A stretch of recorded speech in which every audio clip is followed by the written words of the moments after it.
On va quitter et l'Ukraine et l'IA. On va maintenant parler des dauphins. Mais il y a un lien, Yann. Non, oui, il y a un lien. Vous les trouvez trop mignons et vous pensez les connaître. En fait, vous vous trompez sur toute la ligne. La grande spécialiste des dauphins est dans Quotidien. Voici Fabienne Delfour.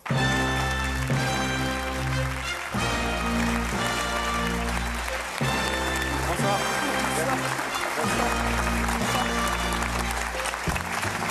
Bonsoir Fabienne Delfour, voici nos invités, voici notre Bonsoir. équipe et puis voici le public.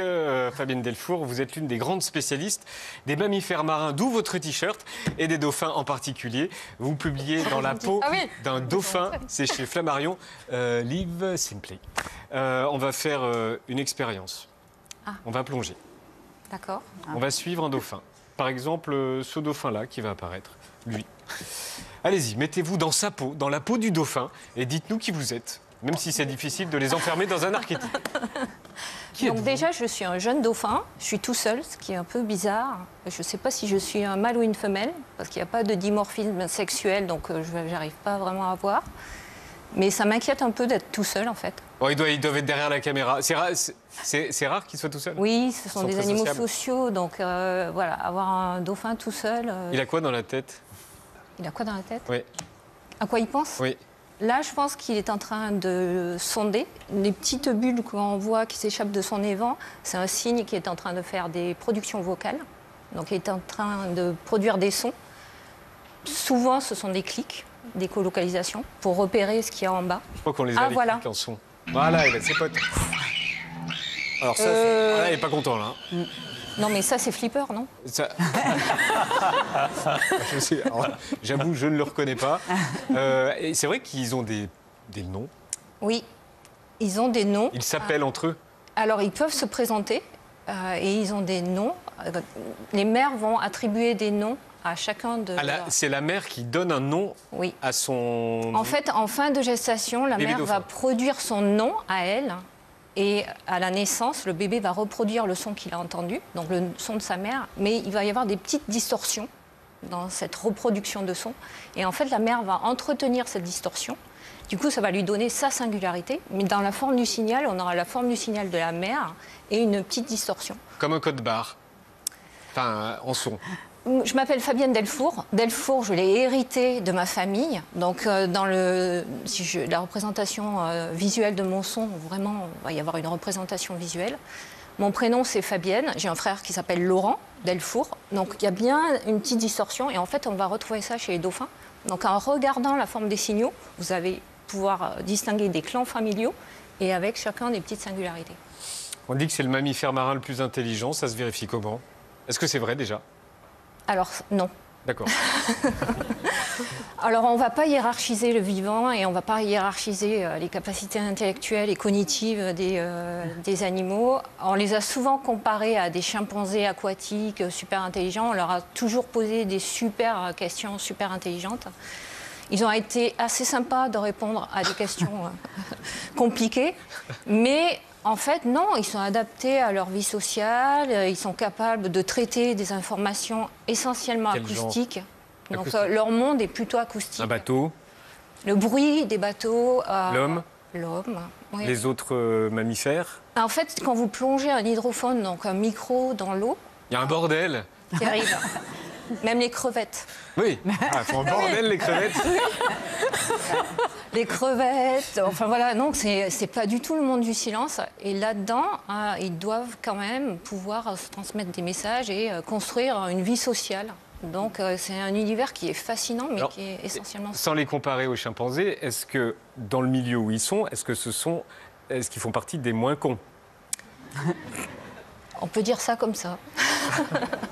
Non, étant donné qu'ils vivent en groupe, il va y avoir des traitements cognitifs particuliers, donc des coopérations, des collaborations, des tromperies. Ils peuvent mentir, ils peuvent manipuler. Mentir. Oui.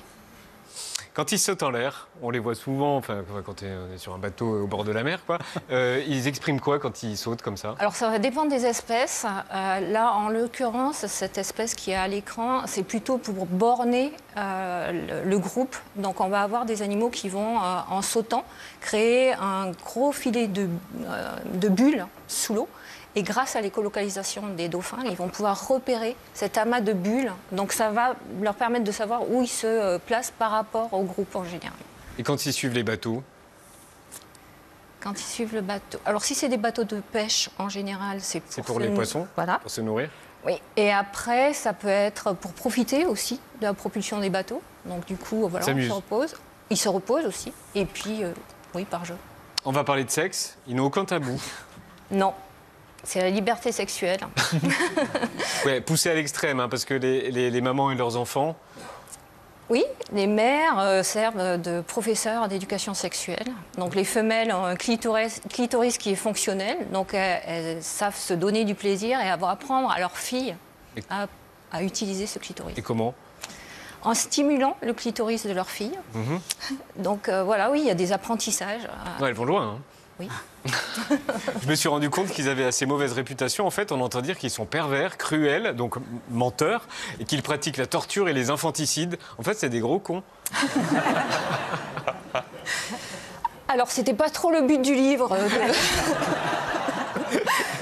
C'était de déconstruire, mais pas aller jusque-là. Mais non, évidemment, c'est pas le but du livre. C'est moi qui fais des clichés de tout. Mais oui, voilà, c'était un peu déconstruire ça. Les mâles peuvent être extrêmement violents, ils peuvent kidnapper des femelles et les harceler pendant des jours et des jours jusqu'à l'épuisement. Donc on a des femelles qui peuvent mourir noyées à cause de ces mâles super excités. Est-ce qu'il y a déjà eu des accidents avec l'homme? Oui, mais souvent l'homme ne va pas les rapporter parce que dans l'imaginaire collectif... Il est gentil. Voilà. Ils aiment vraiment les humains, non. Les dauphins? Ah non, pas spécialement. Non, pas spécialement. Alors... Non, il y a le mythe qui a cette amitié.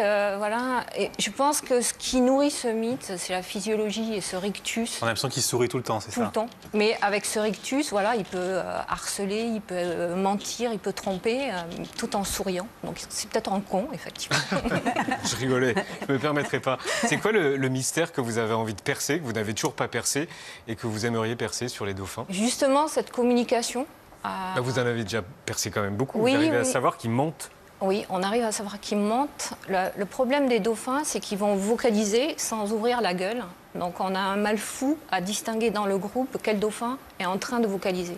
Donc on a construit un dispositif qui nous permet déjà de pouvoir identifier le dauphin qui émet une vocalisation. C'est le b.a.-ba de la communication.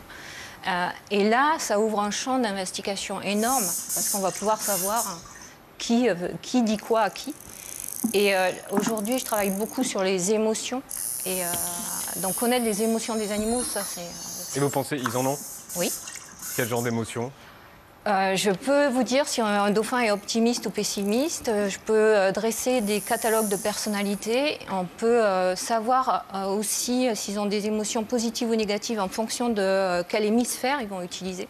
Donc on peut avoir accès à l'intelligence émotionnelle des dauphins. Bon, en tout cas, pour aller au-delà des clichés que je répands, dans la peau d'un dauphin de Fabienne Delfour, c'est chez Flammarion. Tina Turner.